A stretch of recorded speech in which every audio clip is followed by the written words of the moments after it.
தலைவி உந்தன் கண் பார்க்கும் பொழுதே தலைப்புச் செய்தி தந்தாயே.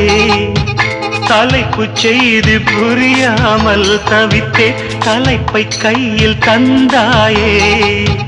உறங்கும் போதும் உந்தன் பேரை சொல்லி பார்க்கிறேன். உன்னை கண்டு பேசும் போதும் உச்சி வேர்க்கிறேன். இந்த சுந்தர வார்த்தைகள் தந்தது யாரடி உன்னை கேட்கிறேன். உன்னை தொட்ட தென்றல் இன்று என்னை தொட்டு சொன்னதொரு செய்தி. உள்ளுக்குள்ளே ஆசை வைத்து தள்ளி தள்ளி போவதென்ன நீதி.